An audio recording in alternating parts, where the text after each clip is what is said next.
it seems to be a very big hot button.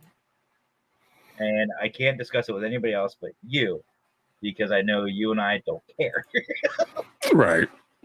So the first question I have for you, is Trump responsible in your mind? Well, okay, so part of the issue is when it comes to January 6th, if you look at all the video evidence and, you know, if you look at all the video evidence and you look at the way people recorded things, and, you know, of course, this is something that didn't come out until much, much later after the J6 commission. Mm-hmm. There was no video evidence to nail down the fact that the people who were at the Capitol grounds on that day were not violent. They were not aggressive. The doors were open.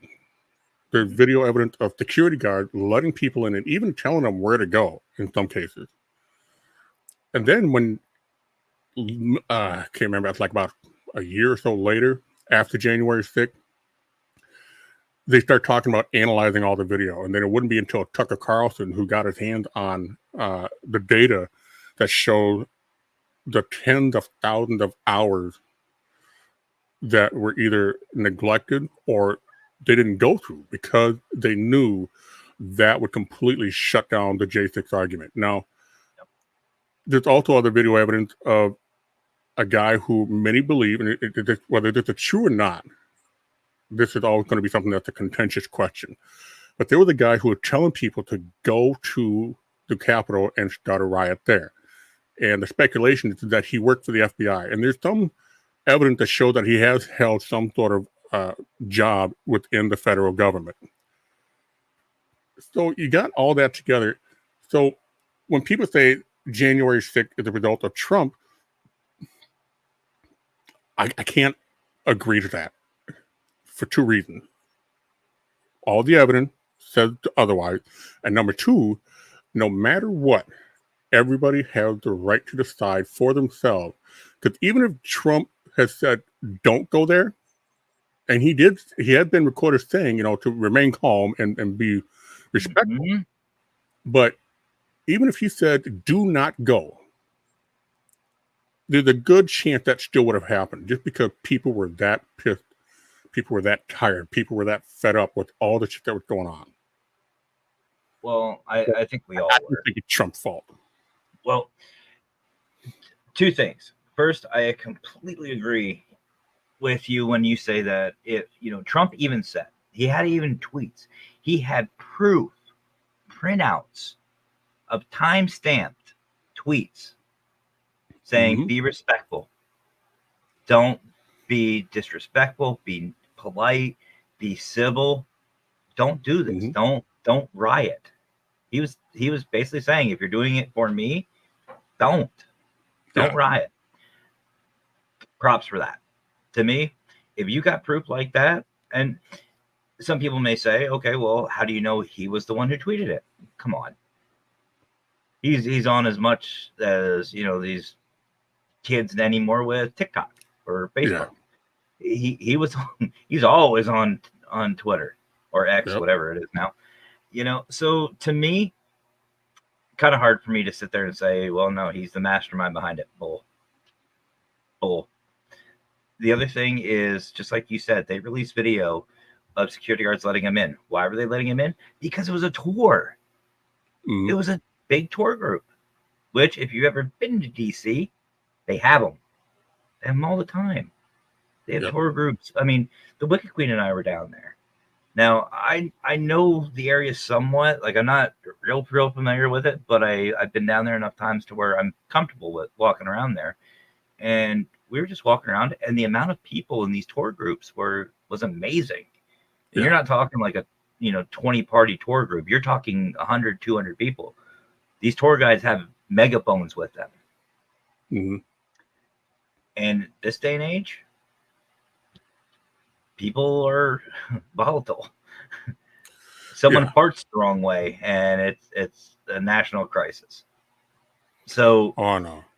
so to me, I think what might have happened is somebody got into a disagreement. The rumors of this chaos was floating around. Somebody got pissed. It was something stupid. They stepped on someone's toe or whatever. I don't know. Mm-hmm. Caused an argument, and then immediately everybody thought, "Oh, time to riot. We're doing this." Yep. Or the other thing that I've heard this theory about was these individuals were staged. They were put Oh, yeah. there. They were put there by who else? The Democrats. Because they were trying. Yeah, there's actually a bit about one of the guys that they arrested who was supposed to have been a MAGA Republican. Turned out was actually a liberal Democrat, just posing as a MAGA Democrat, a MAGA Republican. You know, and here's the other thing about all that just kind of irritates me. We have people who were arrested in the Floyd riot that have been arrested. They've been booked, you know, whether they were charged or not. I think that's still kind of an up in the air thing because that whole George Floyd riot here in Minneapolis was a complete disaster from a political, social, legal standpoint. It was just a clusterfuck. But they were arrested, might have been charged, and they were released. There are people right now that are still under incarceration or under investigation from the January 6th riot. Mm-hmm. So you can't tell me that this isn't politically motivated. Well, and not just that, but you talk about the George Floyd, which, by the way, folks, I personally, if anybody cares about my opinion on that, what happened was terrible. Mm-hmm. It was bad. He probably shouldn't have died. Was it because of police brutality? I've seen police do that with people before. I think the situation in total on both sides could have been handled a lot differently, but we're not going to get into that. Yeah, well, I mean, the only thing I will say about that is there was evidence that showed that there had been some contention between Officer Chauvin and George Floyd. Yeah, didn't he arrest him a couple times for drugs or something like that? Well, there was that, but I think there's an instance where they might have even worked together at a club or something. Oh. But there was something. There was bad blood between these two to begin with. So there is enough reason to, you know, at least push for a murder charge because realistically, I don't care how big the George Floyd was, you have two officers on him. Each officer weighs about, maybe if they're in good shape, about 170. Then you got to think about all the crap that they're wearing: the flak vest, the belt, the everything. It's at least 30 pounds easy. Yeah, so you're talking about at least 200. So if you have two guys that are 200 pounds each on top of somebody, that's 400 pounds. What the hell did Chauvin need to be on his neck for? Well, and that's the big argument. Well, see, to me, the only defense I will say is with my background, with grappling and stuff like that, you go for the neck whenever they try to spit. When they try to spit or bite or anything else. In that circumstance, he was, who knows what he would have done. What George Floyd would have done. He could have been spitting. He could have tried to bite. He could have tried everything. So to immobilize the neck area, shoulder neck area, made sense. Now, that being said, once he was detained and actually in cuffs, they should have got up. They should have gotten up. They should have gotten away. Or even better, there is a hold you can do that if you pull the arm straight up, that limits your rotation here. So he could have gotten up and done other damage away from people, like crowd control. He could have pushed everybody back. You know, because once you push the arm up behind somebody like that, you're forcing them to keep leaning forward. And if they're on the ground, all that does is to keep their head on the ground. Yep. I've seen that move. So, and let me tell you, it hurts, but it's not fatal. It's a pressure point, just like anything else. You put pressure on a certain part of the body, it immobilizes you. But we went on a little tangent, but whatever the fuck. Come on, it's my show. We should know this by now. But what I find interesting is just like with some of the other political activists and riots and stuff that we've had in, America's past.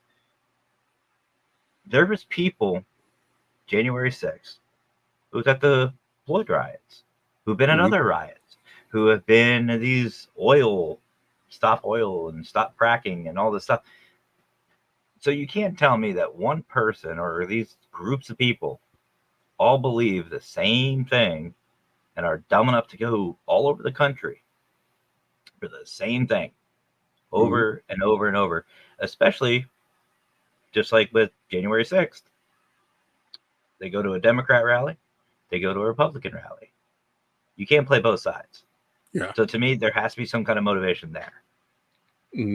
So are they planted? Probably. And these people that aren't incarcerated anymore. Yeah. Why aren't they? One name. Soros. Yep. This guy has some of the deepest pockets when it comes to political influence. And he's not a politician. He's just a rich guy who basically has some of the biggest key players in his pocket because he funded them, which is one of the biggest problems that I see in politics today. And I didn't vote for Trump in either election because to me, he comes off as that college frat house bully who knows the guy who knows the guy. I mean, that's just me. That's what I like about him. Not to cut you off, brother.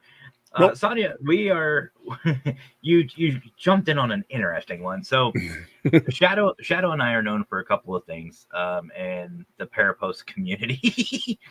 And one of them is our favorite, and that's stirring the pot and shaking up the hornet's nest a little bit with just some truth, just some hanging out, BSing, that stuff that we feel strongly about, or we just have an opinion about that we just want to share with everybody.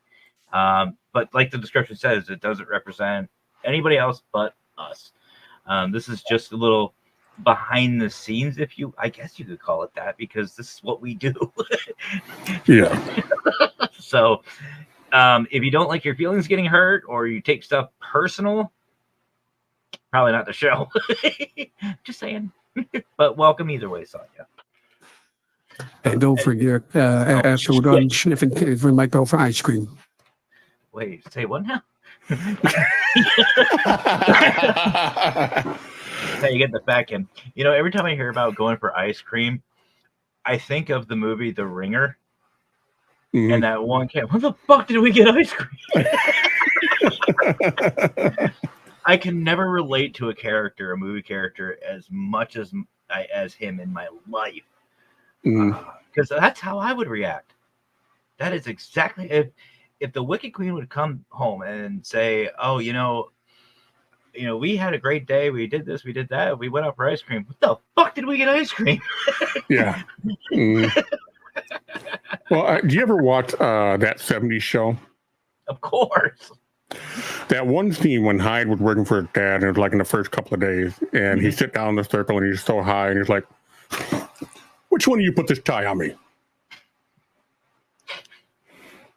I've had moments like that. I've gone digging through my pockets. I'm like, well, when the hell did I buy this shit? Okay. Another tangent. By the way, Sonia, I hope I'm saying your name right. If I'm not, I apologize. I can't read. But that actually tangents are a big thing around here, Sonia, so buckle up. That actually reminds me of what happened to me at work the other day. And so for those of you who don't know, I work for a convenience/gas station called Sheetz. It is here in the East, and great place. Again, we are doing donations. If you don't want to learn more, start in front of the video. Spoke about it in the beginning. I was putting away truck, and for those of you who don't understand, we get stuff from a big truck, gets put in the store, and we put it away. I was putting stuff away, and it's some kind of canyon, like I forget the name of it, but it begins with an R. But it's anyway. It's our curly fries.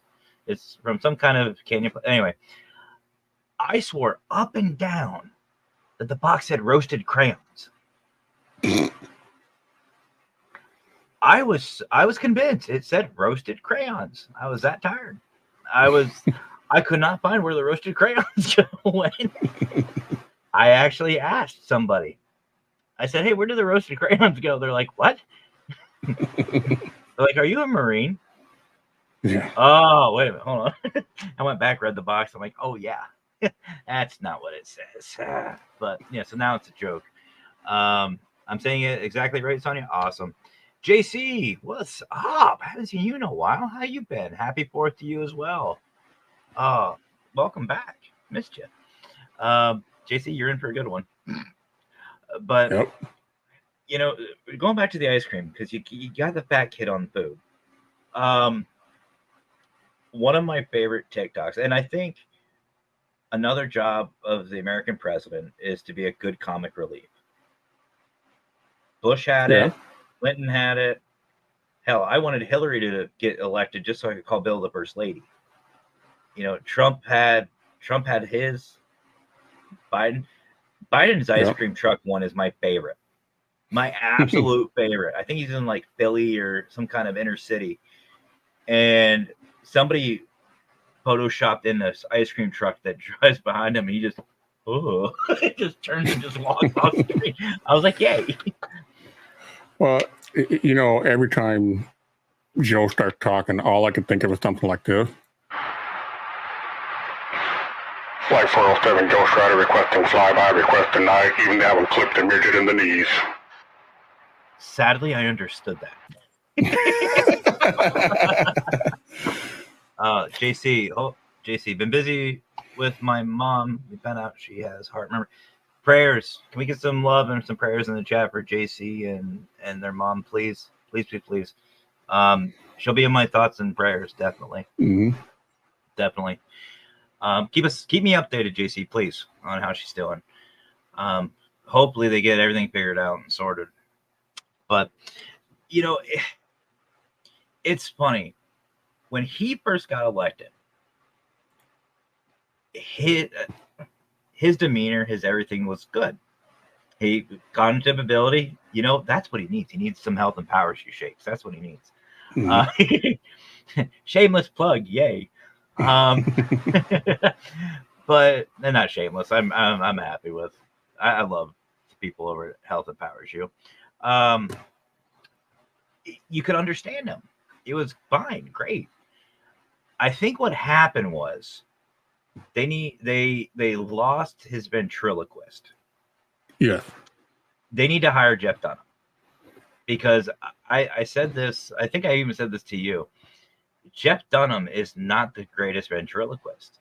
And by the way, I've seen him several times, even at my elementary school. When I was growing up, he came to my elementary school here in my own little town, where he just had Peanut at the time. But he's not the best. He's not the best ventriloquist. The Democratic Party is the best ventriloquist. Oh, yeah. That's the biggest puppet you'll ever see. Oh, yeah. But their ventriloquist must have had a seizure or something. I don't know what happened, because the puppet just... Either that or he quit. Fuck this shit, I'm out. Pretty much. She turned 81 this year. Aw. No problem, brother. No problem. But yeah, I just... To me, enough's enough. Enough is absolutely enough. I mean, with everything else going on in our economy, in the world, with everything else, come on, let's get some stability, please. I mean, I don't care who it is, whether it's Trump, whether I'm kind of iffy on the Kamala thing because she's still delusional. If there was ever a cookbook for word salad, she would be the best seller. She'd be the Gordon Ramsay. No shit. I mean, same we language need too. To assess the situation before we examine the situation, so we know how to get control of the situation. That is the situation. Shut up. See, this is why I can't do this without him being here. you know, what really bothers me about that whole thing is if you really go back and listen and watch and everything else, the debate from a neutral standpoint, Joe wasn't there. No. Joe was wherever he was, in an ice cream truck somewhere, or he was at a daycare. I don't know. A pool, having black kid rub their hair on his leg. Yeah, gosh. I wasn't gonna go there, but because even the kid, even during that interview, you saw the kids going, Yeah. no, but he wasn't there. Kamala and Jill both said he did a great job. He answered all the questions. What questions? Did you take some of his medicine? Yeah, and even when they were talking about golf, which I'm not sure Joe had ever really played golf. I mean, you're probably thinking about lily putt or mini golf or something, but I mean, crap, he can. Anytime Joe talked, I kind of get this impression. I've got more IQ than two Matt combined. What I found funny was when he said he could beat Trump at golf. Oh my God. There was two things wrong with that statement. Number one, you're at a presidential debate talking about golf. Mm-hmm. Problem number one. Yep. Problem number two, Joe doesn't have a handicap. He is handicapped. Yeah. He can't even ride a bike. No. He can't even sit on a bike. He fell over standing still. That's just it. I could understand if he maybe fell by clamping on the front brake too hard, because I have a friend who does that all the freaking time. Yep. But yeah, when the bike stopped and he stands up still, I mean, was it the wind? Did he fart? I mean, did somebody sneeze? Something knocked his sorry ass over. Mm-hmm. He was the Secret Service. You just don't see it. You just see a foot just kick him. Yeah, I mean, even Secret Service is like, this shit can't be happening. Well, it's just like every time he falls up the stairs or gets lost, or when he fell at the Air Force Academy. He fell right there on stage. You could see it in all the Secret Service's face, like, oh God, not again. Yeah, yeah. And I will say this, the whole stunt with him falling up the stairs just goes to prove that there is such a thing as anti-gravitational technology, because I've never seen anybody fall up a stairs. I have some behind the scenes. Well, I have some behind the scenes footage. I've done it. Yeah, well, there you go. Anti-gravity technology does exist. Oh, some fun ones. Some fun things that are going on right now, JC. So Shadow and I, we're just kind of hanging out, talking about some recent events. We'll just put it nicely, and we're just speaking some feelings. He doesn't answer the question. Yes, no, yeah, right. See, Sonia, the problem is if he wants to answer a question, he's got to know what the question is first. Yeah. And then understand the English language enough to comprehend what's going on. See, I can't remember who it is, but there's a gentleman who, I believe it was the Democratic Party, who just started going off. It was, I don't want to be insensitive, but he was an ethnic gentleman. I don't know whether he was Hindu descent or middle. I don't know what descent he was, but he was just going off, and he said flat out, he goes, "It's time for a change. It's time for people to actually own up."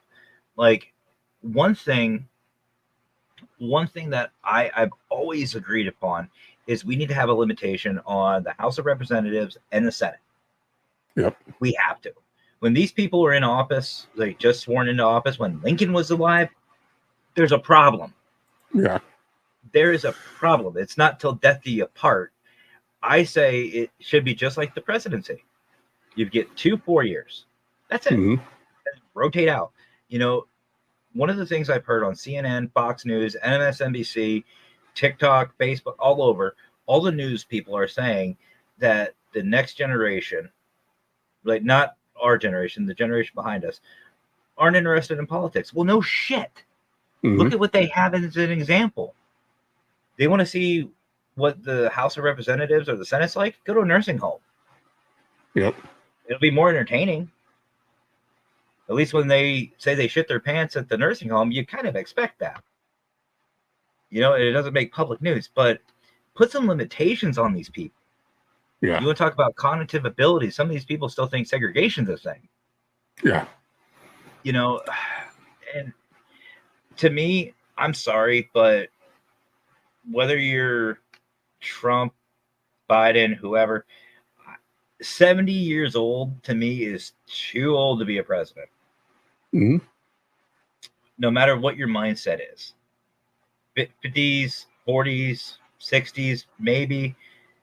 You know, like, from what I understand, the founding fathers wanted people like us to run the country.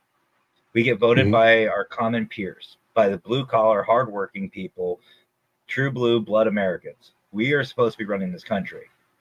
Yeah. We are the minority in many ways, and one of it is control of our country. And if you don't believe me, here's where you cannot say I'm wrong. When Obama was elected this last time, they called the election. West Coast didn't even open. The West Coast, hear me out, the West Coast, California, all that, never opened their polls yet. So how did he win? So you're telling me that the millions of people in California don't get a vote? Millions of people in Oregon, Washington, Alaska, Hawaii, they don't get a vote? Not to mention the absentee ballots. Because if you remember around that time, it was Afghanistan. So there's thousands of soldiers across the sea. They don't get a vote. They don't get counted. And you're calling it the election already? Yeah. Bullshit. We don't have a say. It's whoever pays the most wins. It's a pay to play. Which is one of the things that pissed people off so much about Trump, specifically in the government, the fact that Trump never took a billionaire donation. He never accepted any type of lobby funding or, work with any kind of lobbying group that would end up, putting him in their pockets. Everything he did, he kept it on the straight and narrow. And I'm not saying that he was ethical. I'm just saying everything he did was on the straight and narrow when it came to the campaign. Well, he didn't even accept the salary. Yep. He didn't even want it. Yeah, and so the idea is simple.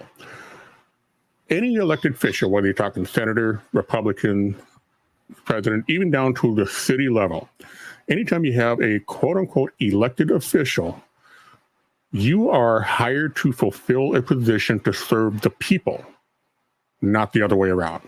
Yeah. And that's kind of where the issue is, because now, I mean, if you look at California, if you look at New York, if you look at any other blue city that is also a sanctuary city, if you actually point them out on the map, and then you go back and you look at the blossoming of the COVID virus, every hotspot was on a Democrat-controlled sanctuary city. There were a few that were kind of, outside in some Republican areas. But yeah, all the biggest spots were Democrat-controlled sanctuary cities.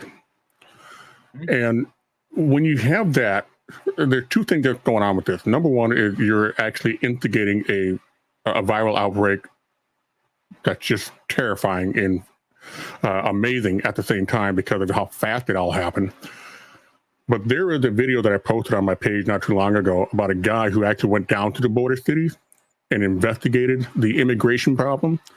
And he said that they're letting immigrants in with some paperwork that's not even really gone through. They just let them in with paperwork. They send them off to a terminal and they ship them out to all these sanctuary cities every hour on the hour. And every one of them, when you talk to them, they all say they support Biden. I wonder why. There is a scary possibility that what we're seeing is the great replacement. And in other words, they're trying to control the voter base. If they can get more Democrat voters in, it doesn't matter if they're registered, it doesn't matter if they're legal citizens, if they can just get them in and voting, then everything's going to work fine. I mean, look at the last election. Biden had over 81 million votes. How in the world is that possible? Because if Trump got vote too, and then Biden had vote, and you take up all the number of legally registered voters, it still doesn't add up to what Joe Biden was talking about. Well, and that's what Trump was saying. That's why he wanted all those recounts. And it's not just a matter of, one for him, one for, but no, he wanted an actual investigation on who these people are voting. Because as most of you should know, when you vote, you have to register. You have to show your registration card. And on that, you have to have your ID with it. You have to prove you are who you are. And if these people are coming in illegally, guess what they're not going to have? A state-issued ID. No, at least not by a large part, but there are a couple of states, California being one of them, where they're actually issuing driver's license without having to be a U.S. citizen. Oh, yeah. Well, you have to find those in I think it's a box of Cheerios or something, a frosted place. Yeah. So I've driven out there. I lived out in San Diego for 9 years. But, we all think New Jersey drivers are bad here in PA. Sorry, San Diego. I love beautiful city, great place. Y'all driving sucks. You'd be better off with bumper cars. It's like Mario Kart out there. But on the subject of immigration, I do feel that there's something that we should probably kind of clear up, because anytime somebody talked about illegal immigration, the first thing that we get called is racist. Yeah. There's a big problem with that. Number one, the two words, illegal and immigration or immigrant, they are not racist at all. Illegal is a legal status as to whether or not somebody has the legal right to be in the United States or recognized as a U.S. citizen. Immigrant is not race specific. Yep. So when I say I am against illegal immigration, I don't give a rat's ass if they're from Mexico. I don't care if they're from Europe. I don't care if they're from Canada. I don't care if they're from freaking Australia, wherever. If you come into the United States illegally, I have a problem with that. Same. Well, it's just like, let's do a role reversal here. If you and I were to just walk across the Canadian border, they would have a problem with that. Let alone set up a tent and a housing and a settlement. They would be, they'd be a little upset about that. So why aren't we? And not only that, but I mean, if you look at any other country, if you go into a country and you become a citizen, you have to learn their language. Oh, don't even get me started on that shit. Believe me, I got some. Okay. I work with the public. Well, so do I. I mean, okay, I don't have a problem with fusion food, but I kind of come up with a theory on that. Number one, the reason why fusion food does so well out in California is because everybody is so freaking high that the munchies is beyond control, so anything sounds good to them. I will say on that, on the tangent here, the California burrito, carne asada with French fries, fucking amazing. I'm just gonna say that right now. But here's the thing: when you go into a Mexican restaurant that's staffed entirely by Asian, oh, welcome to a Mexican restaurant, everything authentic. And you take a bite into a burrito, and you're like, oh, when do they put soy sauce in burritos? Actually, that's pretty good, by the way. Been there, done that. Seriously. And you still smoke, or have you quit? I mean, I'm kind of wondering if you think that's good. Anyway, no, seafood burrito with some soy sauce. Just saying. Let's jump to the comments real quick. We're having so much fun with this. I love it. Sonia says, you're right. We have to have confidence in our leader, of course. Brandon has never been a leader. You know what? I think it's funny, too, that he actually thought the Let's Go Brandon thing was about a guy named Brandon. It was all over social media, Facebook, TikTok, everywhere, about what Let's Go Brandon is. He still is like, I want to meet this Brandon guy. Huh? Look in the mirror. Yeah. But let's see. I'm about to make delicious. Oh, Sonia, you're the fat kid here. No, don't talk about food. Don't talk about food. Mr. Fedora. If you're going to talk about food, we're going to start talking about ice cream here, because there's not better than ice cream. I need to find a soundboard and get like an ice cream truck button, Ding ding. Hey. just the jingle. Oh, Can you imagine doing the ice cream jingle of Kyle Dunnigan Fresh Prez? I never did before, but now I'm intrigued. So, Fedora, this is what we've got going on. What's up, brother? First off, we're sorry. Well, maybe. Yeah, Fedora knows by now. Administration says, yeah, 100%. Yeah, I have a problem with Papa John's, but I don't think we'll talk about politics, religion, but when it comes to food chains, I think that's the limit right there. That's a line we will not cross. So do I. There's one in State College that is really fucking good. The Penn State Creamery. Oh, forget about it. But I forgot where we were. But no, like here's the okay. So we're talking about illegals and everything else. And so one thing you said too is learn the language. I will say for a fact, when I went to Guatemala, I learned some Spanish. Living in San Diego, I had to learn some Spanish, but I learned some Spanish just so we could interact with locals, we can talk to people, we can be a part of their custom and their culture. When I went to Thailand, I learned Thai a little bit. I learned enough Thai to general idea, like where do I go? How do I get here? How do I get there? Where's the bathroom? Food, stuff like that. Happy ending. No, maybe. But by the way, if you ever go to Thailand, get a soapy. Soapy good. Soapy really good. Not what you think. Kind of what you think, but not exactly what you think. But no, I learned Thai because that was out of respect. It's not a matter of, just because you want to learn the language or, because you have to. It's a respect thing. If you go to another country, learn a little bit of the language. Yeah. Do not expect them to know English. There are some countries that do speak English. They speak it very well, but that's not their native tongue. Right. Like Japan, for example. Japan's a big one. A lot of people know English there. They deserve to have English as a second language in schools. Here in the U.S., no. I'm sorry. Like it or hate me, I don't care. If you're living in this country, English should be a first language.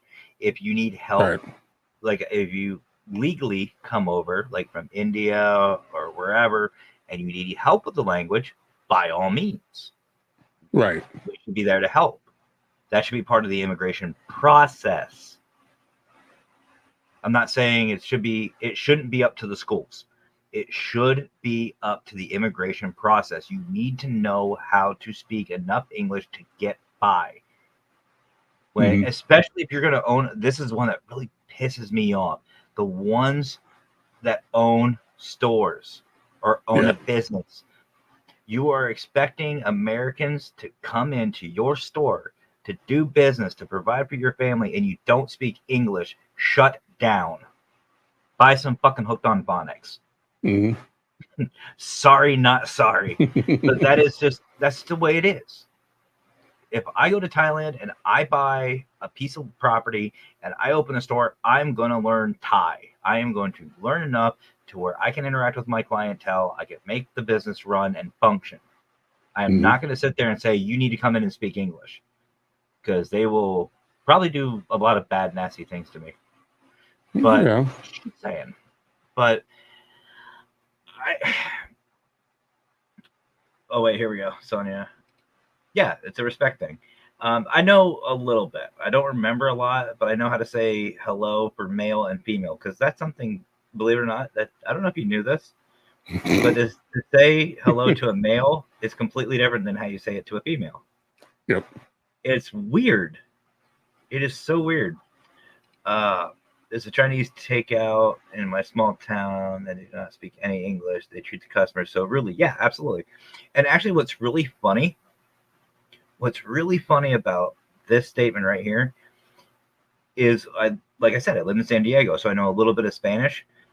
Wicked Queen will attest to this. It is the funniest shit in the world when you get these Hispanic people that come in speaking Spanish and they start talking shit, and they don't think anybody around speaks Spanish. Yep. And then Gringo here walks up. Hey, ¿qué pasó? ¿Cómo está, mi amigo? Bien? ¿Y tú? ¿Y tú? Mm-hmm. The look on their face, it's like they have the Biden look. Just yeah. And I'll tell you what, they learn English very quickly.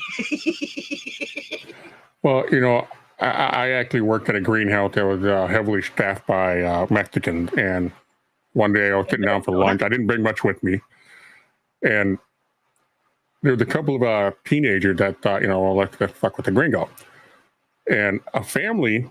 And this, I will say this about the Mexicans: Mexicans can be very community focused.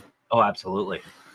And when they saw that I didn't bring my lunch, which for me, I didn't bring it on purpose because I wasn't much of an eater back then. But they offered me all the ingredients from their collection to make a burrito. Yep. And I made a burrito, and these two young Mexicans handed me habaneros. And they were thinking, oh, yeah, we're going to mess around watching me eat this. So I bit the end off of that, squeezed the juice out, and then ate the habanero raw as I bit into the burrito, and I stared at them the whole time. They never messed with me again. Mm-hmm. See, and I'm just going to say this because you guys heard me get fired up about like the Hispanics and Spanish. They're beautiful people. Mm-hmm. I love them. I think they're fiery, they're feisty, they're fun. They know how to party. It's not that they know how to party. They don't know when to stop. True. And I'm all for any ethnic culture that takes a nap 2 or 3 times a day.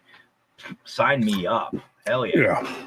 But no, like they're absolutely loving people. You're 100% right. Like the Hispanic families that I met out in San Diego, as soon as I met the family, like we came over for dinner the one time, this was with my paranormal team. We went over, mom, grandma, everybody, they made sure of 2 things. 1, we were happy, and 2, we were full. Yeah. They fed us, and they fed us good. And then Dad came in and he got us drunk. But the fact is they were very open, very loving, and they were very respectful. As long as you respect them, they'll respect you. Now, just like with whites and all the other ethnic areas, there are some exceptions to that rule. You do have idiots. Oh, yeah. But I'm just saying as a whole, these races and these people are great people. Like there's a Hindu family that owns literally like all the gas stations in my hometown, but they're great people, very friendly. They speak English very well. They know it, kind of. They know enough. Yeah. And they're good people. What I'm talking about and what Shadow's talking about are these ignorant fucks that come in and just assume that we're going to cater to them. Nah. We were here first, baby. Yeah. Well, second. Yeah. But and in that on that immigration thread right there, even though I do take a very specific anti-immigration position on a lot of that stuff, the one thing I also tell people is that I also believe that the immigration process does need an overhaul because it hasn't really changed much for a long time. Yes.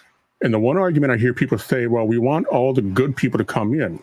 And while I support that, but look at some of the places these people are coming from. They're not given the opportunities to how do they know where they're going to be able to fit in? And then if they don't know, then how can we tell how they're going to help society?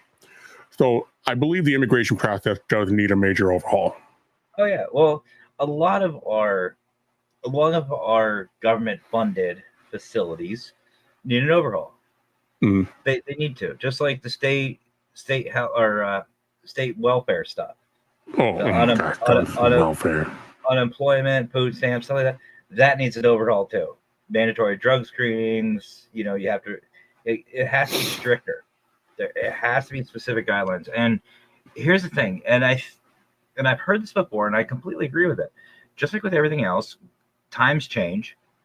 So when times change, we need to change our thought process. We need to change how we do business. That's just growth. That's just what happens. Which is why I was saying earlier, any of these state representatives, the people in the House and the Senate, they need to be restricted on limitations on how long they can serve, because their mindset is back in the 40s and 50s. You know, a lot of these people were around for World War II. A lot of these people were in their 40s and 50s during the 40s and 50s. Mm-hmm. They do not need to be running our country. They don't. They have. I am grateful for what they've done or haven't done or whatever. They did what they were supposed to do, I guess. I don't know. But it's time. It's time to evolve. It's time to bring in some younger people. And the one thing that's really bothered me about whether it's presidential, state level, city level, get people in there that know how to work a 9-to-5 job, who knows what it's like to live paycheck to next day. I'm not even to next paycheck. When we were growing up, $40,000 was the year. That is the mark that you set for. If you had a $40,000 a year job, you were doing great. Now, if you're making $40,000, you need to be on food stamps and other state-funded benefits. You know, you need to find people in who know the struggles that all of us are going through, and even better. And then somebody said this before: put them at that salary. Watch how quickly shit changes when a state representative gets paid $43,000 a year. Oh, I wouldn't even give them a salary. I would just put them on an hourly rate. Minimum wage. Watch how quickly that will fucking rise. Yep. Yeah. But you want to get to DC in a nice car? Put in some overtime. Call an Uber. Yeah. But that's the thing. It's like, put him in. And that's why I voted for Trump. That's why I like Trump, because he's not a politician. He's a businessman. He knows how to run a business, whether you like him or hate him. I'm sorry, but it's somebody who has that many bankruptcies and still is worth billions of dollars. Yeah. He's not stupid. He's smart. That's what we need right now. We need the lesser of two evils. The other aspect of Trump, though, is that he's a risk taker. He, as a businessman, as anybody who's in a business, whether you're in a private home-based unit, or if you have a small store somewhere, or if you're a part of a franchise, whatever, every person who has a business understands that every decision you make is a risk, because you can't always guarantee the outcome, and you can't always see the outcome. Yeah. But if you are ever going to grow as a single business or a corporate entity, you take risk, and that's what Trump does, and that's why he's able to come back after 6 bankruptcies.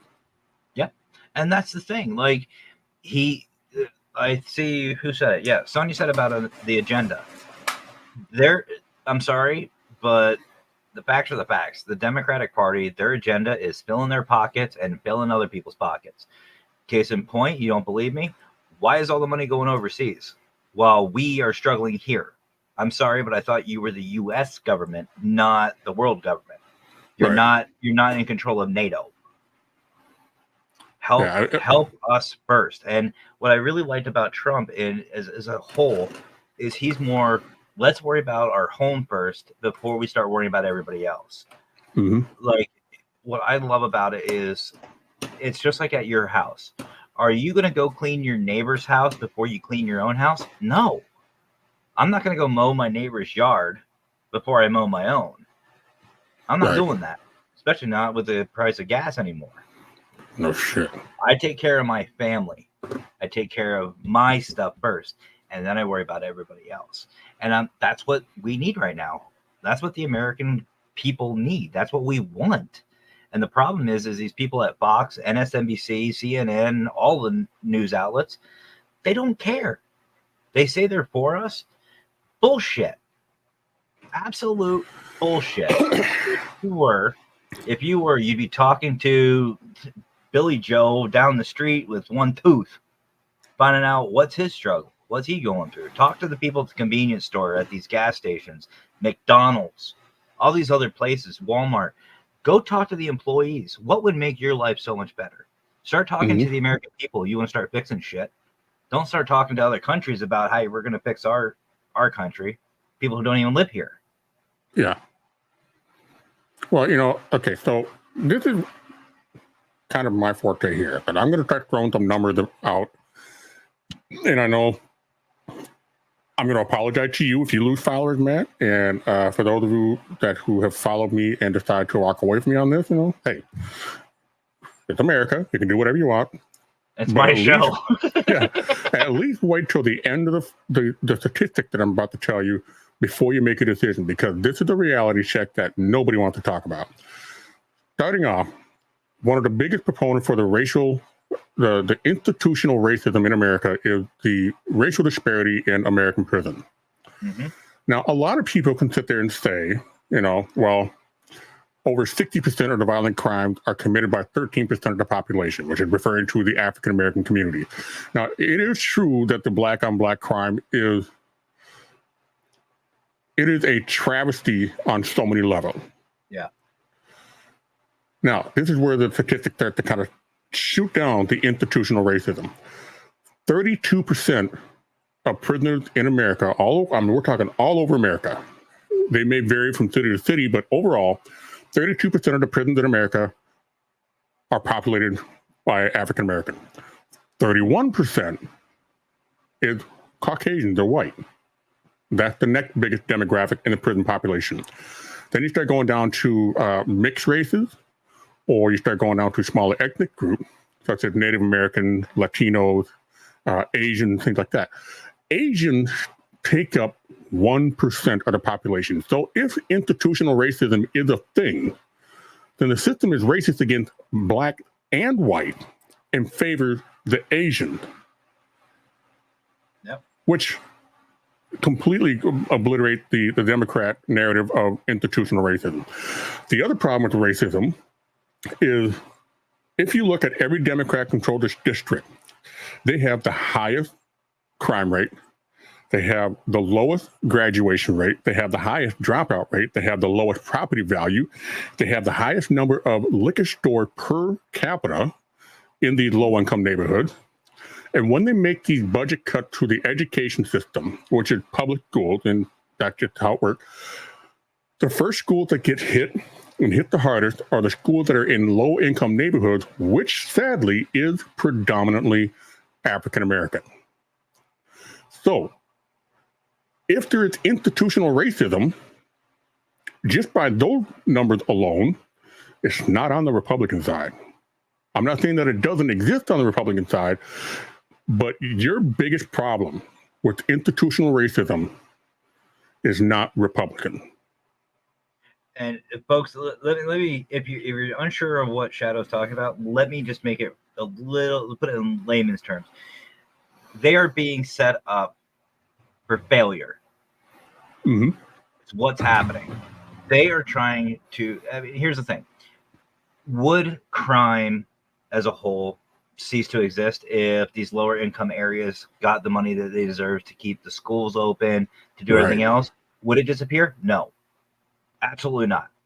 Right. Not 100%, but a good chunk of it would go down. See, a lot of times, a lot of these people and these kids, and I've seen a lot of documentaries on it. I've seen it in the news, and I've known people that have gone through this. The reason why they are in these gangs and they are in and out of the system as much as they are is because they're trying to survive. Mm-hmm. They don't know what else to do. If you really want to make an impact, give the people what they need, not what they want, what they need. Right. There are some people who do need some kind of funding and stuff like that, like the stimulus. Mm-hmm. The stimulus packages, when they first came out with COVID, it was great. It was nice. I got some. You've probably gotten some. Others watching, you probably got some. It was nice. It was nice to feel like the government was giving us something back until they took it out on our taxes again, which I got. They said exactly it wouldn't affect our taxes. Bullshit. Yeah. But do some of that in these lower income areas and watch the change. It may not be immediate, but slowly it will get better. It will start to get a little better. And, that just really irritates the hell out of me, whether you're a Democrat or Republican. If you take a public office, like you said, you should be for us. You should be for the people. You should be for these lower income communities. Take care of them. Mm-hmm. A lot. And I know a couple of people who have kids just because they know the government will pay for it. But a stop to that. Yeah. Not saying castrate people, but take that away as an option. Get them a job. Get them. Well, here's an idea. You find a single mom, right? A single mom with 4 kids. That's a tough situation for anybody, right? And all under the age of, let's say, 12. We'll say mom spread it. Never mind, I'm not going to say it like that. Mom waited a little bit. I was going to say spread it out, but a single mom of 4. One of the biggest things that they would have a problem with is childcare. They wouldn't be able to have childcare and go to work. Why not provide that for them? If you meet the qualifications, the state should pay, or the community should pay, for those kids to go to a daycare. So mom can have a day job. And mom can provide. Give her some help. You know what I mean? Like, that's the type of shit that we need to start having. And this whole setting us up for success just to earn a couple extra bucks is disgusting. I've said this, I don't have any on me, but I said this to the Wicked Queen. I've said this to others too about relationships. One of the biggest things in relationships, and I'm sure you can agree with the Shadow, one of the biggest things that people fight about in a relationship is money. Let me tell you right now, money is a fucking piece of paper. I love the Wicked Queen more than I do a piece of paper. So I'm not going to let that control whether we have it or don't have it. I'm not going to let that control our relationship. It still stresses me out. It still is a factor. But from what these parties, Democrat and Republican, because it does happen on the Republican side too, they're saying a piece of fucking paper is more important than the American people. Get out. You honestly, if that's the case, to me, you should be arrested. That's treason. Right. Well, okay, so here's the thing about that most people don't really know about money. 2 things, actually. All that paper money that some of us have in our pocket right now, the paper in and of itself has absolutely zero value. All it is a promissory note that your wages, that what they owe you in gold for your wages is held for you or will be paid out to you. And we exchange these promissory notes. We're basically just exchanging IOU, more or less. So when people fight over money, they're fighting over debt, which is insane. You're fighting over something that the government owes you. The other thing is, when it comes to the gold, the government doesn't have a whole lot of say in it. No. Because that is controlled by the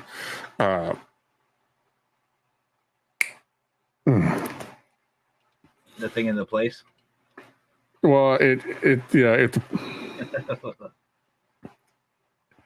anyway, it's made up with like J.P. Morgan, Rothschild, Rockefeller. They're the ones that set up the gold standard. They're the ones that set up, the banking system.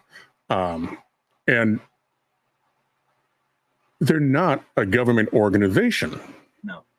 So now you have 2 factors to the problem with the money. So when you hear Biden say the economy is better than it's ever been, yeah, for them, because we're the ones that are paying more. And I'm going to kind of throw in the whole minimum wage thing going up to $15 or $20, depending on which state you're in. I don't care what you think about minimum wage being raised up, because that is not going to fix the problem. Nope. The problem is the cost of living has been out of control since the 90s. Yep. And until you get a grip on the cost of living, you can jack up to $100 an hour. Everything else is going to keep going up and up and up, so that you never actually get out of debt. Your debt just stays the same. So the economy is great for them, not for us. Absolutely. Well, it's like I said before. You know, when we were growing up, we were taught you must get a $40,000 a year job, and you can retire comfortable. That was the goal. Yep. Now, a single family could have survived on a single income. Yep. Provide education, have a home. Yep. And have a vehicle. Not an apartment, people. Not renting. A house. A home. Yeah. That was on a $40,000 a year income back then. Yep. Now $40,000 a year, you got a studio apartment, and you're maybe. Yeah, and you're looking for financial assistance from accounting. Yeah. You are still below the poverty line. Well, it's just like somebody just said it in chat. JC said it. Just like with gas, if we were to utilize our own oil from the Alaskan pipeline in Texas, from all over the U.S., gas, and it's, by the way, folks, this is an actual statistic. This is legit. Gas would be around $1 a gallon. $1. Think about that. Right now, it's about $3.70 here. So you're talking we're just over $3 in Minnesota. So you're talking in my area, a $2.70 drop. I couldn't, like, the place I work, Sheets, we offer like 25 cents and 50 and stuff like that off of gas for like rewards points, but I can't even think about that. Yeah. You know, I remember growing up and putting $10 in my Neon, and that would last me all week. I put $10 in on 2 days, maybe. And this car's better on gas. Right. Well, even me, before my wife got her Jeep, we still have it. It's one of the best vehicles I've ever owned. But we have a 2000 Chevy Suburban, full size, with the removable third row seating, everything. This is a freaking land barge. When Trump was president, we could afford to drive that thing all across Minnesota. Yeah. Now, thank God we have that Jeep, because that Jeep literally cut our gas bill by half compared to the Suburban. We can't do as much as we did with the Suburban as we would like to in the Jeep, but, you know. So let's see. Sonia's asking, I'm sorry, I'm a little behind, everybody. This is just what we do. Interesting, but do you think single females should stop having children when they are not in a stable relationship? See, to me, that's up to the person. Here's the thing. If let me just say this, and I know this was a hot button during the debate too on abortion and stuff like that. Here's my thought. If you're willingly doing it and you can't afford, you know the consequences. That's one of those fuck around literally and find outs. Yeah. You know, now if there's extenuating circumstances like unwanted, we'll just put it nicely, because I'll push some buttons. I won't go that far. But if somebody unwillingly, here's the thing. There's a thing called adoption, and it's a great thing to do. Do you know how I know? Because I am adopted. And I turned out, but... Yeah, well, I blame California for that. Yeah. But no, to me, if you want to be treated as an adult, act like it. Mm-hmm. If you are willingly going out and sleeping with everybody in the phone book just to have kids, get a puppy, get cats. Yeah. You know? Right. But I mean, if they're doing that, this is where the checks and balances need to come in with the local governments. If people are manipulating the system, cut them off. Let them figure it out. Right. See, I'm not opposed to taking somebody's rights away when it comes to the issue of abortion. I myself am pro-life. I mean, I believe that, you know, no matter what the situation may be, the life that comes out may be the one person that could change everything for everybody. It could be the Antichrist. Either way, but we're never going to know. You know. Oh wait, no, Trump's already here. Trump's already here. Sorry. Well, yeah. But when when Roe v. Wade was first overturned, and I started seeing all these commercials about we need to protect our women's rights, we need to respect their rights, we need to respect our women. All I could think of it, where was that respect when you were getting it on with them? You couldn't put on a condom. Put on a fucking condom so that she doesn't have to make that choice later on. See, to me, even childbirth to me is getting too political. It really is. Here's the thing.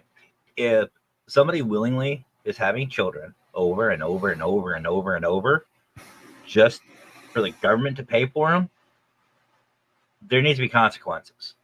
Absolutely. Just like if you drink too much alcohol, there's consequences. I know there's a huge difference, folks, but bear with me. I'm not saying abortion should be stopped completely, because there are some females who, like, you can have the accidental pregnancies, condom break, whatever happens. In the right circumstance, the female could not carry the baby to term because of physical ailments. The body cannot handle it. It would kill the mother. Right? Then that, absolutely. If it's a life and death circumstance, and if both parents or mom is in complete understanding on what's going on, and she makes that choice, they're absolutely allowed to make that choice. Somebody who just has a fun weekend down in Cancun and comes back pregnant, wrong. That's live with your. That's your result. That's your consequence. Right. You had a responsibility. You fucked up, literally, and now you have to deal with that consequence. And even if you don't want to, again, there's adoption. I hear about all these debates on the abortion and this and that. Where has adoption been? Yeah, and here's the biggest problem I have with the whole abortion movement. Abortion is supposed to be okay. I got to backtrack. The beginning of the Planned Parenthood and abortion is pretty messed up to begin with. And for those of you who know history, Planned Parenthood was started up by Margaret Sanger. Yep. Now, Margaret Sanger is documented at a KKK rally stating that Planned Parenthood would be a great way to cull the population. I'm not going to use the word that she used, or cull the population of the African-American population. She is quoted saying this. And this is the same woman that Hillary Clinton said she idolizes. Yeah. So anyway, now, moving forward, today, the idea is that Planned Parenthood is supposed to help prevent, bad situations. It's supposed to help improve the quality of life for some people. It's supposed to help save lives. That's the mantra they go by. If that is the case, then why is it thrown out so casually that it has become more of a free pass to escape the consequences of irresponsible sexual behavior? Yep. Well, that's exactly what I'm saying.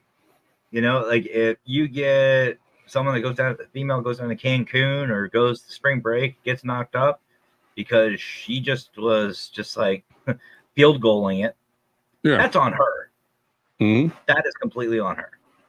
If it happened unwittingly, if she can carry to term, it's called adoption. That's still an option, folks. Now, to me, I feel like abortion should be the absolute last worst case scenario. Right. Absolute worst case. Like these Planned Parenthood and other stuff like this, it should be like you go to any other medical procedure. Like if for example, you sprain your finger, are they going to amputate? No. They're going to put it in a splint and they're going to do the corrective action. Yeah. Or even my gallbladder. My gallbladder was infected and inflamed really damn bad. Shadow knows this. He knows all about what happened. They didn't do it right away. They wanted to put me on meds. They wanted me to do different things first. They wanted to try the different avenues first. And then when it got to the point where, hey, you can't wait anymore, they're like, yeah, come here. We want to talk to you. Yeah. Yep. But here, take a sip of this. Pretty much. You see the pretty stars? Where? Yeah. I'm Joe Biden. I approve this message. Anyway,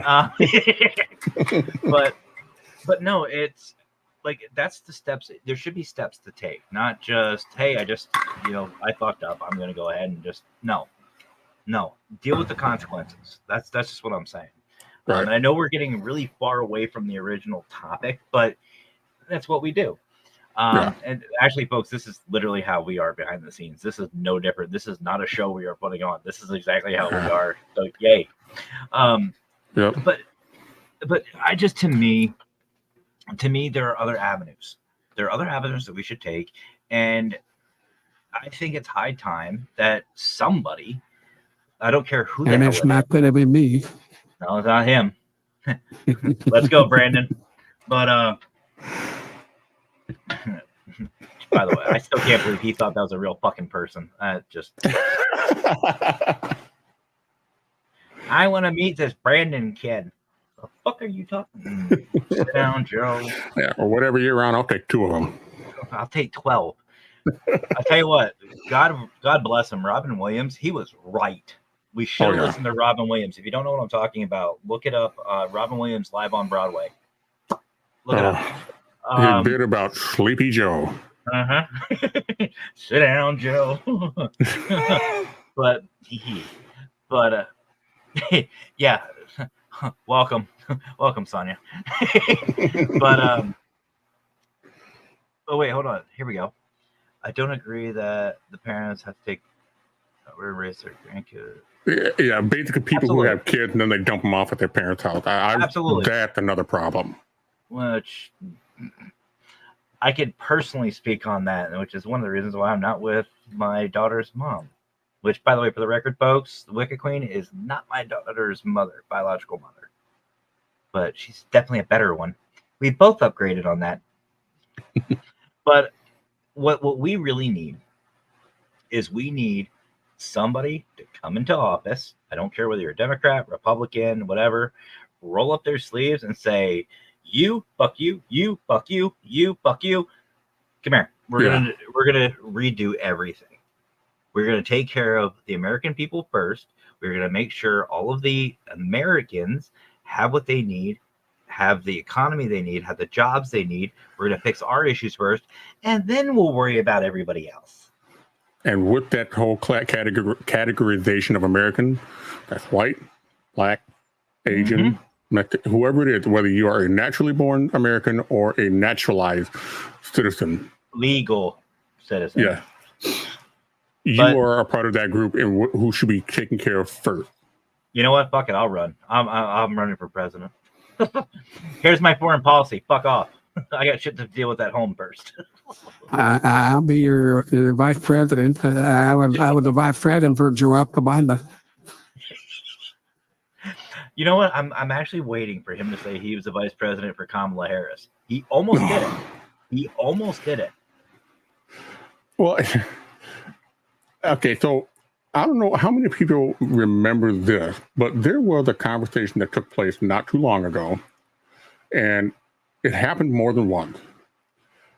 And it blows me away that nobody really picked up on this, but we've all heard the rumors. We've all had our speculation. But how many people out there remember that whenever Barack Obama got on the microphone and he would bring up his wife, and every time he did that, it would always be something that sounded kind of like. So, yeah, me and Michelle. I'm sorry, Michael? That's her stage name. Even Joan Rivers walked when she was walking into the studio. Yeah, we all know Michelle is really trans. You know, I kind of have my suspicions, but. But what think about it, she got bigger balls than he did. Well, I mean, Hillary. Yeah, Hillary's just psycho. I mean, anytime somebody can successfully pull off a medical change where a gunshot wound to the back of the head is considered natural causes. I feel bad for Bill because he's got to have the worst luck absolute worst luck. He finds the only Jewish girl that doesn't know how to take out a stain and can't keep her mouth shut in more ways than one. Mm-hmm. It's like, man, go on Tinder. I don't know. But, Yeah, but would no, you want to have an after sex talk with Hillary? I sure as hell wouldn't. I would be running down Pennsylvania Avenue giggling. That's probably what I would be doing. Of course, if I was married to Hillary, I'd probably be doing something else. Yeah. Or someone else. Yeah, I would, let's just say I would get the answers. I would get the answer. I was trying to see how I wanted to say this. I would definitely know what happens after death very quickly. I'm just gonna, if I woke up next to Hillary, two things are gonna happen. I'm either gonna go to the other side and say, "See you there, bitches," or I'm finding her purse and I'm running away. Yeah. But no. Yeah, pulling Earl Hickey. Take her leg with you. Although I would have loved to see on that day just her kick Bill out of the White House and just throwing his shit out the window. Oh, that would have been so awesome. You know? And you just see Monica like running through the yard. That'd be cool. Mm-hmm. Oh man. Yeah, but, you know, shit flying out the window. I hope you were that horror happy. Hillary, baby. I'll play my sax. But no, what the problem is the biggest. I wasn't the one that inhaled. She was. Literally. She forgot to swallow. But the biggest problem anymore with state level all the way up is, like we said, the agenda. You know, everybody wants to fill everybody's pockets, and that's one thing I love about Trump is he doesn't fucking care on whose pockets he's filling, unless it's ours. Yeah. Because even when COVID first started, whose administration was that under? Yep. Who started the stimulus? And I'm telling you right now, ever since Brandon took office, I see and hear about, and I'm sure you have too, everybody, you go on Facebook, you hear about all these stimuluses that people are getting. The fuck are they? I haven't gotten any. I haven't gotten any. Could I use it? Yeah. Yep. So where are these? Or these government grants? You keep hearing about these grants. You keep hearing about, you know, all this tax relief and debt relief and this and that. You hear it all the time. But there's zero follow through. Yeah. I told Mackenzie, we're close. We might be neighbors, literally, with Mr. And we get an apartment in his building. Below him, of course, so I can sit there and just, Brian, are you awake? You know, no. Mm-hmm. No. Get one above him, because then that way, you know, when you and Wicca Queen get the Wicca going. She's not loud and I cry. He won't know what's going on. Oh, that's even better. Oh, you should not have said that. Oh, come on. You should know me better than that. But no, I don't get me wrong, folks. Like I said, I'm a veteran. I love my country. I really, really, really do. I just hate who's fucking running it. And it's not just Joe. It's the whole Democratic Party. It's the Republican Party. It's everybody who cares about themselves. Honestly, I want to hear a candidate stand in front of that microphone, in front of CNN, NBC, whoever the fuck's hosting, and say, do you want to know about my foreign policy? Fuck them. Yeah. I don't have a foreign policy. My policy is for them to go away. Let me deal with us here first. Let's deal with our problems first. Oh, this country's at war with the other one? They'll figure it out. Yeah. Let them figure it out on their own. Why do we have to be? It's like Team America, World Police. Actually, like literally, that is what our country is right now. Team America, World Police. Puppets and all. You know what? Somebody, whoever's good, I know you're really good at it, Chef. I want a GIF or a meme or whatever of Joe Biden in Team America, World Police. I want that. I want that to be a thing. chasing an ice cream truck. I could use the break, so some time in Facebook jail would be nice. Which, by the way, speaking of Team America, one of the guys I work with brought it up the other night at work. He was talking about all these underrated movies. Team America came up in conversation. I heard this. Durka. Damn right. So we have microphones like right here, like like that. We have headsets. So I heard him talking about it, and I just went, "Can't set me up. You just can't set me up for this." And I'm still fairly new here, so they haven't learned me yet. So I said, "Does anybody need anything from me before I go outside?" They're like, "No, we're good." And I was like, "Okay, by the way, Durka, Jihad, Muhammad Jihad." I heard nothing but laughing, and I look up. Who's in front of me? I was like, talking about a movie. Oh, is it Team America? Yes, Team America. Yeah, you remember that movie? Oh, it's a good movie. I love that movie. Thank God for that. Yeah. Boom. Walked away. Well, yeah, I mean, I've used that Durka many times myself, you know, and so where the fuck you get that Durka from? You get it from Durkistan? Jihad, Muhammad Jihad. Yeah. Wow, he's fucking good. But you know, when it comes to the whole thing with both sides, you know, it kind of brings up the issue of the recent 34 felony counts against Trump. And what gets me about all of that is nobody is aware of the fact that Trump is not the only one who has done that. And the only way they were able to get him was not because of what he did, but because of how he labeled that money when it came down to taxes. Yep. That's it. Yep. Nothing else. And they managed to figure out a way to make it into 34 felonies. Now, I created a shirt design because of something that I saw. And it's simple. I just spent $100 for a full tank of gas and $350 for 4 weeks for a week of food. Do you really think I care about 34 felonies or your feeling? Mm-hmm.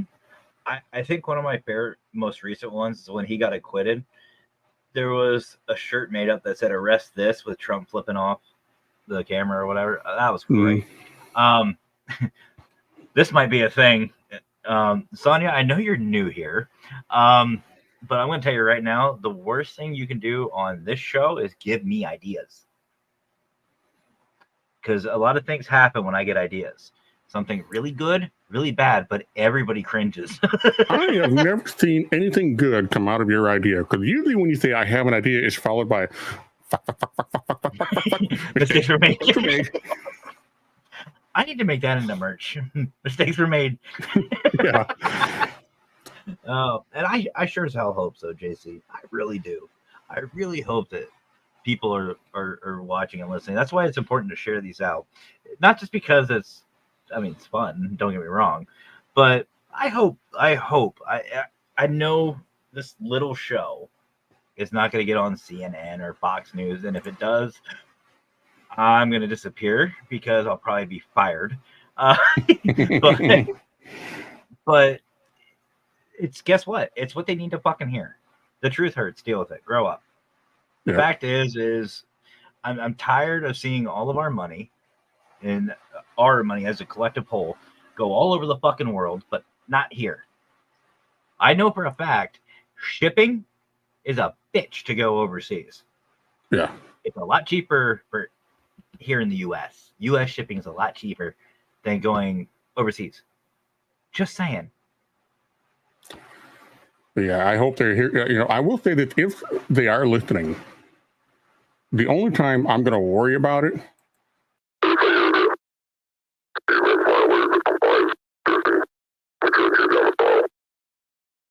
Yeah, if I start seeing a laser show in the yard and there's nobody around, no.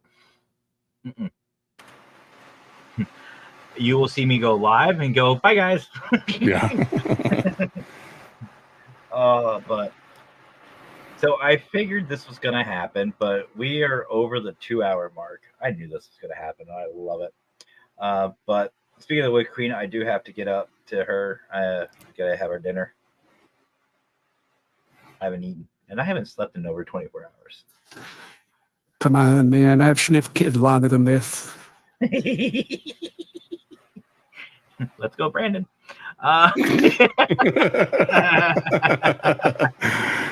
Yeah, like I said, when I told you about this, I knew I was going to be in a lot of trouble.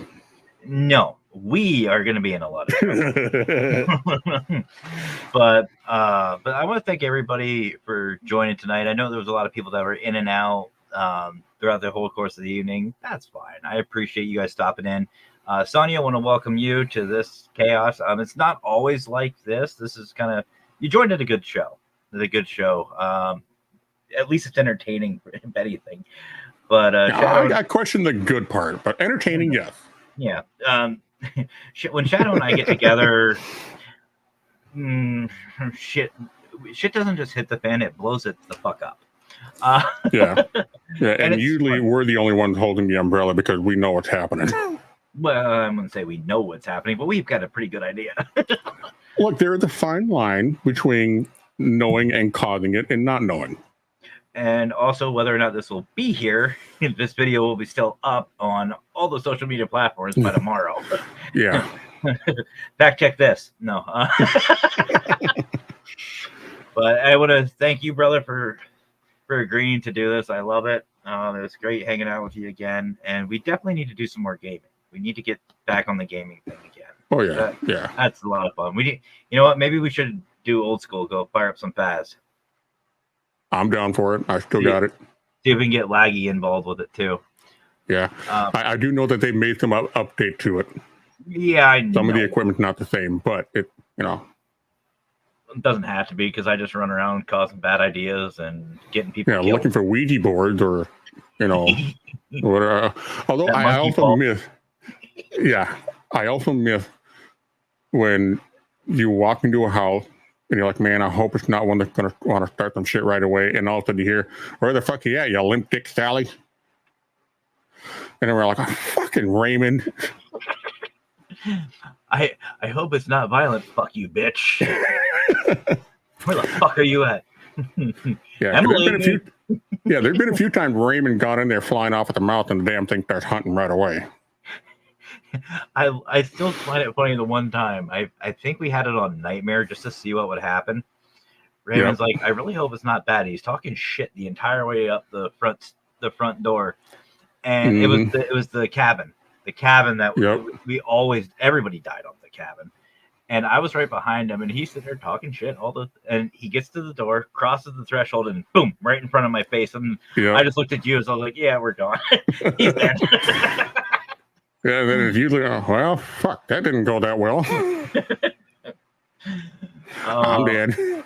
I think, and one of my favorites is stirring shit up. And as I'm stirring shit up, running out of the house, and just as I exit the building, hunt starts. It's like, But anyway, brother, I do appreciate you taking the time with me. This has been a lot of fun. I enjoyed this, and it's a good little session. So, and again, thank you all for joining us. And I want to thank, of course, like we said before, Health Empowers You, our sponsors. Guys, if you haven't heard of Health Empowers You, go to healthempowersyou.net and just take a look. Just take a look, see what they got. Like I said earlier, I have the smoothie recipes.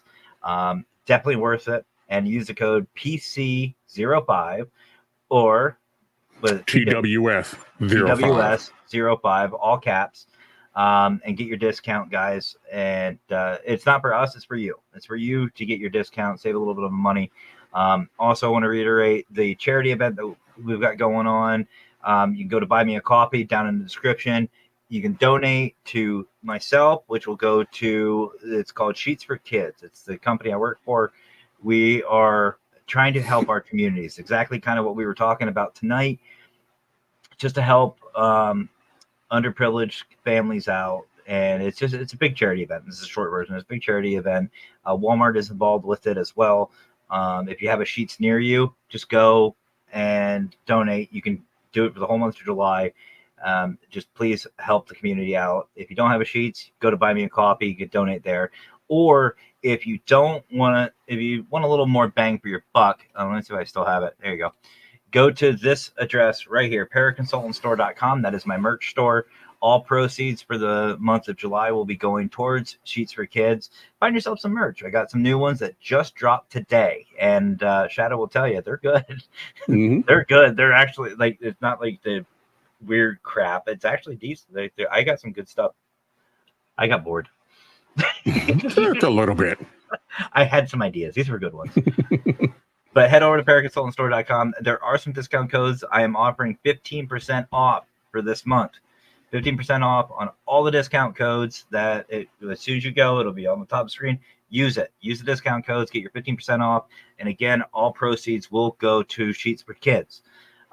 Whether buy me a coffee or paraconsultantstore.com, doesn't matter. It is going for Sheets for Kids. And at the end of the month, we will tally everything up and we will see how much we got. And one last thing before we go. The GoFundMe, I am putting the post again in the chat. Please go check it out. Please, even $1 or $2 is perfectly fine. Help our brother out and his family, AJ Capasso. I'll bring it up one more time. There's his GoFundMe page, already at almost $1,700. That's great, guys. Let's keep this going. It doesn't have to be the 100 or the 50. Anything you can do will help out. And one thing that you can also do is share the post out, share this out, share this video out. Anything you can do, anything you do will help all the communities. So you beat the prize if you had 1,000 people and each one donated $5. That's $5,000 right there. Yep. You may not seem like it's much coming out of your pocket, but when people come together, those numbers will add up. Yeah, or even split it. If you don't know which one to decide to, $250 at one, $250 at the other. Share it out.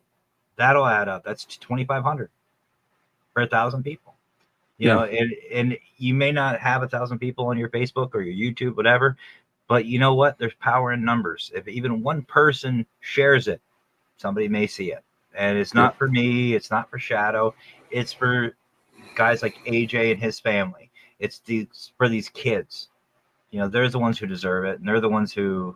I mean, I know we had some fun and we were joking, but in all seriousness, we do care about our communities. We do care about our families, and this is one way that we want to help out. And then I know our other Parapost family members as well want to be a part of that, is to help out. So, but anyway, guys, that's going to do it for tonight. So thank you so much for joining. I hope to see you guys next time. I'm off this weekend, so there might be some gaming this weekend. I don't know if Shadow's going to join us, but I don't know. I've been having fun with Planet Crafter. If it's Faz, I'm always down. It might be. So, but anyway, folks, thank you again so much. So I think there's only one more thing left for me to say. Y'all have yourselves a great rest of your night. Have fun. Stay safe. And as always, guys, happy hauntings.